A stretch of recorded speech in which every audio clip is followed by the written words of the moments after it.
Hello, everyone. I am Adriana's sister. And I'm Adriana. Um, Question one: Can you describe your experience in medical logistics within the military? Um, I would say medical logistics in the military provides a different perspective than medical logistics on the civilian side, only because in the military you are granted more opportunities to travel to do your job, and adding on, um, the military can be a bit more chaotic than the civilian side. So, as a medical logistician on the military side, you'll probably see more drama than you would see on the civilian side.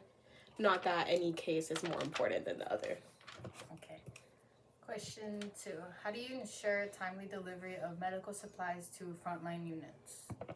So this one is something that also differs from the civilian side, because when you're out on the field, meaning like when you're deployed, there isn't always accurate ways to get in contact with others. So I would say just putting in the extra effort, and um, when you're deployed, there's no such thing as like a 9 to 5. You're just working all the time basically, or working when you need to be working. Um, so I would say how we ensured the timely delivery is always being attentive in the best ways that we can. Yeah. Okay. Question three: What software tools or systems do you use to track medical inventory? That's gonna vary wherever you go. I feel like on the military and civilian side. On the military side, I've encountered a lot of medical programs. Well, I know both sides. You're probably gonna use like Microsoft Excel, um, Microsoft PowerPoint, anything like that. But I know on the military side, I've used something called Theater Medical Data Storage. Theater in the military means overseas. So that system tracks down every single medical supply that was ever issued, which is, it could be a unit of blood that someone donated to a syringe, anything that's medical in the military, it's on that system. Okay. Question four, right? Mm-hmm. Can you discuss a challenging situation that you faced in medical logistics and how you resolved it? Yes, so medical logistics, I feel as if it's a bit more challenging than any other logistics, even in both civilian and military, because medical can be life or death sometimes, as opposed to logistics inventory for janitorial purposes or culinary purposes.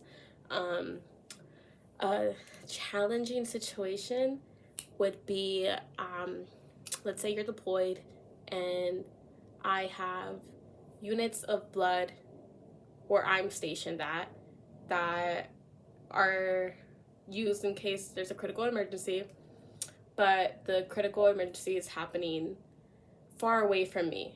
So that would be challenging logistically to see how much units of blood can be sent over, because I could have really good units of blood, but they're only good for like the next 5 hours. Let's say it's going to take more than 5 hours to send that blood over. You and doctors would have to discuss, is it even worth sending this life-saving blood, or could it potentially harm the patient either way? Question five: How do you prioritize medical supply requests during emergencies? During emergencies, you're focusing on the patient rather than the supply and logistics of it all. In an emergency, you're going to deal with the patient first, and then whatever happens, happens. And then when things calm down, you'll go back to the inventory and logistical side of things. It really doesn't matter how much things get messed up in inventory when there is an emergency. So I wouldn't think numbers at all when it comes to the emergency. Just put the patient first.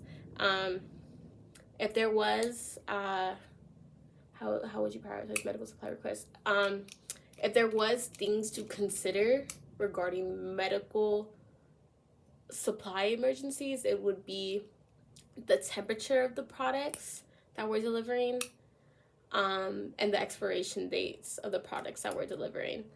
Other than that, don't think about anything else regarding inventory. Just focus on the patient. Okay. Question 6. What measures do you take to prevent shortages of critical medical supplies? Making good point of contacts in the military.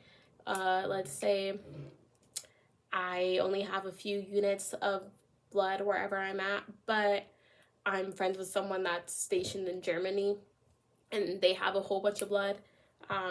If you make that good work connection, you guys probably do each other favors and they could send some things your way to help out. Another thing would be prevent the request from happening even in the first place. So by that we mean if you know you'll run out of blood or any other emergency product. What do you like? We're halfway done. Oh, sorry. I don't know. Quiet on set. You shouldn't even be in a situation where you would need a request of emergency supply, because you should have already been noticing that you're gonna run low soon.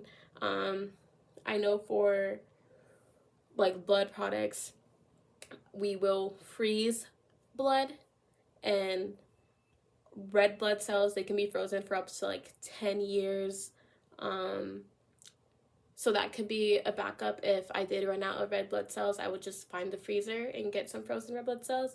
The only problem with that would be it takes like 4 hours to thaw those red blood cells out. So you also have to take that into consideration. Is it worth the 4 hours? But yeah. Okay, question 7. How do you handle the transportation of sensitive medical equipment? If it's a like secret, that's something to keep in mind too. If it's like a secret mission, as discreetly as you can, I would say. But in a deployment environment, you don't have as many resources as you will on the civilian side.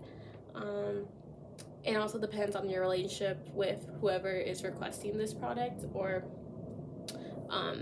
whoever just needs your help in general. Oftentimes I had people come to me to get the blood, because the fridge is like located in my office, so it just made more sense for them to come to me because it is less time out of the fridge. In a big emergency, I would probably have to respond and go to the scene myself. With that, you have to pack your not even your blood products, you have to pack all your medical supplies very quickly, so that way you make sure that they're not running out of temperature. Yeah.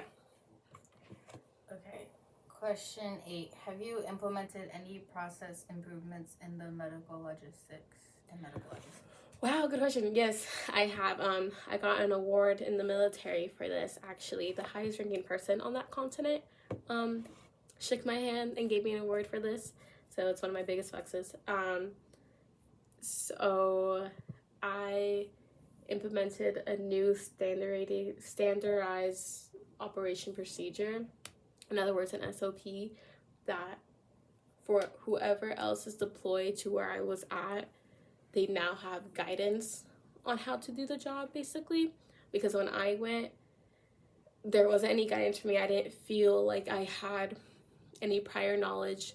The person that I replaced did the best they could, and I did the best I could. But I put in written work on how to do the job that future generations can now follow. Okay, question 9. How do you coordinate with other units or organizations for medical logistics support? It will depend on what the mission is. I know, for example, the units that I helped, they were more units that were stationed closer to me. So that is one thing to consider when you're coordinating with other units, is to find the closest, so that way transportation's quicker. Another thing too, and I kind of mentioned this earlier, is the connections that you make. Those are really make or break in the military. And I know when I first joined, I thought it was like this huge organization that like had it all together, but really it's no different from the civilian side when it comes to making your connections. Okay, question 10. You can flip over. What motivates you to work in medical logistics within the military? What motivates me to work in medical logistics within the military?